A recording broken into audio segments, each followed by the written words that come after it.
আবার আসলো, বললো যে তুই ওষুধ বিলি যাবি, তো কিডন্যাপ করা হবে। আদম বললো এই কথা। লালমনিরহাটের হাতীবান্ধায় জমি নিয়ে বিরোধের জেরে মারামারি, হুমকি ও কিডন্যাপের ভয়ভীতি দেখানোর অভিযোগ উঠেছে আদম আলী নামে এক ব্যক্তির বিরুদ্ধে। উপজেলার টংভাঙা ইউনিয়নের গেন্দুকুড়ি এলাকার নাজির উদ্দিন তার নিজস্ব বাড়িতে সংবাদ সম্মেলন করে এমন অভিযোগ করেছেন। প্রিয় সাংবাদিক বিন্দু, আসসালামু আলাইকুম ও আদাব। আমি আশিক হোসেন বাপ্পি, ভাতিটারি বাড়াইপাড়া ৫ নং ওয়ার্ড, থানা হাতীবান্ধা, জেলা লালমনিরহাট। প্রিয় সাংবাদিক বিন্দু, আপনাদের মাধ্যমে কিছু তথ্য প্রশাসন ও হাতীবান্ধাবাসীর কাছে তুলে ধরার জন্য আপনাদের দরখাস্ত হয়েছি। আমার পরিবারের পক্ষে আমি ঘটনার তথ্যগুলো আপনাদের মাঝে উপস্থাপন করছি। আমার মামা সেলিম উদ্দিন রেজা, পিতা নাজির উদ্দিন, আমার নানার পৈতৃক সম্পত্তি ভোগ দখল করে আছে। সেখানে অবস্থান রয়েছে। উল্লেখ যে এই জমিটি আমার মামা ও তার বাবা ওর ৬০ থেকে ৭০ বছর ভোগ দখল করে আসছে। বর্তমানে জমিতে আমরা মামার সুপারি বাগান ও আমাদের পারিবারিক কবরস্থান আছে। তবে দুঃখের সহিত জানাতে হয় যে স্বৈরাচারী সরকারের পতন পর আমার নানার ভাই নাসির উদ্দিন ও মৃত জমির উদ্দিনের ছেলে জাহাঙ্গীর আলম আদম সেই ১০ শতক জমি নিজের বলে দাবি করে। যেহেতু আমার পারিবারিক সম্পর্ক, এই বিষয় নিয়ে কয়েকবার স্থায়ীভাবে বসাবসি করে সমাধান করার চেষ্টা করা হয়, কিন্তু নাসির উদ্দিন নানার পরিবার তা না মেনে পরিকল্পিতভাবে গত ৪ মার্চ ২০২৫ তারিখে সকাল ৮ ঘটিকায় আমার নানার পরিবারকে আক্রমণ চালায়। এতে আমার নানার পরিবারের ৫ জন আহত, ২ জন গুরুতর আহত হলে রংপুর মেডিকেলে পাঠান কর্তব্যরত চিকিৎসক। সেদিনের ভিডিও সামাজিক যোগাযোগ মাধ্যমে হয়তো দেখেছেন। প্রিয় সাংবাদিক বিন্দু, এখনও আমার মামা সেলিম উদ্দিন রেজা রংপুর মেডিকেলের মৃত্যুর সাথে পাঞ্জা লড়ছে। আমার মামার জন্য দোয়া করবেন। প্রিয় সাংবাদিক বিন্দু, ইতিমধ্যে এই ঘটনার পর আমরা আইনের আশ্রয় নেই। পুলিশ তদন্ত করে মামলাটি ঘটনার পরের দিন অর্থাৎ ৪ মার্চ ২০২৫ তারিখে নথিভুক্ত করেন। কিন্তু দুঃখের সাথে বলতে হয়, এখনও যার নেতৃত্বে এই ঘটনা ঘটানো হয় সেই জাহাঙ্গীর আলম আদমকে পুলিশ গ্রেপ্তার করেনি।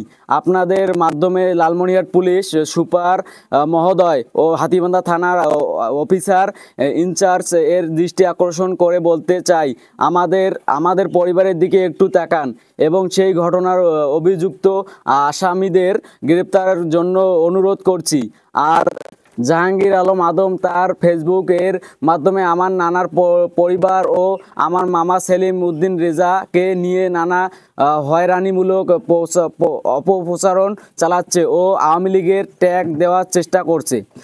আমার নানা পরিবার কোনো রাজনৈতিক দলের সাথে যুক্ত নেই। আপনাদেরকে আমি আর একটি বিষয় অবগত করতে চাই, আমার নানার ভাই নাসির উদ্দিন ও মৃত জমির উদ্দিনের ছেলে জাহাঙ্গীর আলম আদম বাংলাদেশের জামাতে ইসলামিক দলের সঙ্গে এবং দলের গুরুত্বপূর্ণ পদে রয়েছে। আমরা জানি বাংলাদেশ জামাতে একটি ইসলামিক সুসংগঠিত দল ও সাধারণ মানুষের বিপদের আগে পাশে দাঁড়ায়। তাই আমি আমার নানার পরিবারের পক্ষে সম্মানিত উপজেলা আমির, জেনারেল সেক্রেটারি ও লালমনিরহাট পাটগ্রাম জামাতের কান্ডারি জামাতের নেতা, হাতীবান্ধা পাটগ্রাম উন্নয়ন ফোরামের চেয়ারম্যান আনোয়ারুল ইসলাম রাজু স্যারের দৃষ্টি আকর্ষণ করছি, আপনারাও তদন্ত করে সততা পেলে জাহাঙ্গীর আলম আদমের বিরুদ্ধে প্রয়োজনীয় ব্যবস্থা নেবেন এই প্রত্যাশা করছি। আমার পরিবারের জন্য দোয়া করবেন। জাহাঙ্গীর আলম আদম আগে ছিল আওয়ামী লীগ, মানে আতি চেয়ারম্যান, তারপরে মামুন চেয়ারম্যান আওয়ামী লীগ ছিল, এখন মামুন চেয়ারম্যান আতি চেয়ারম্যান, এখন হলো বিএনপি, মানে কি শিবিরের ক্যাডার আর কি এক কথায়। আর এই সবসময় উদ্ভাট, মানে আমাদের সাথে সবসময় লাগিয়ে থাকে, বুঝছেন। এখন তো ওই যে জাহাঙ্গীর আলম আদম আমাকেও মারলো, হাসান সহ, আর ওই সেলিমকেও মারছে। সেলিমক ফেলে দিয়ে পড়িয়ে পিটি জেল মার মারছে, এগুলো সামা পড়িয়ে আছে, 3 জনের মারছে সেলিমক। আর আমার ভাসুর আর আমার ভাসুরের ছেলেকে যখন ওরা মারি ফেলে দেয়, আমি বাড়ি থেকে বাইর হওয়া মাত্র আমাকে এক ডাঙ্গে ফেলে দিছে, আমি অধি অজ্ঞান হচ্ছি, আর কিচ্ছু বলতে পারি না। আমি এর জন্য বিশেষ চাই। আমি যে পঙ্গু হয়ে পড়িয়েছি, আমাকে কে দেখবে এখন? বলো বলো বলো। আমি যখন রংপুরে গেলাম প্রথম দিন সন্ধ্যার সময়, আমি মানে আমার আম্মুর ওষুধ বিলে একটু বাইরে গেছিলাম। এখন এই আদম গিয়েছিল, এখন আমার খালা ছিল আর আমি ছিলাম। এখন খালাকে যায় বললো যে রিপোর্টটা দেন। আমার খালা তো চেনে নাই। এখন আমি আসলাম, আসি বলতেছে রিপোর্টটা দে। আমি বললাম ভাই রিপোর্ট দেওয়া যাবে না, আমার আম্মুর মানে অবস্থা খুব খারাপ। তখন বলছে রিপোর্ট না দেবো, তুই বাইরে বেড়াস, তো সব খবর খারাপ আছে।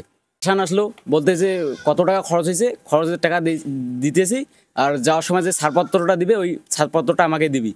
তারপর আরেকটা লোক পাঠাইছি, বলতেছে যে বাবা ছাড়পত্রটা দাও, তোমাকে আমি কিছু টাকা দিচ্ছি। আমি বললাম না আঙ্কেল, আমাদের এটা লাগবে, এটা তো দেওয়া যাবে না। বলতেছে তুই বাড়ি যাবি কুদি। আমি এখন বললাম কেন? বলতেছে ছাড়পত্র না দিলে তোকে তো আমি বাড়ি যাওয়ার দেবো না। M A Rahim, news channel 24, news desk.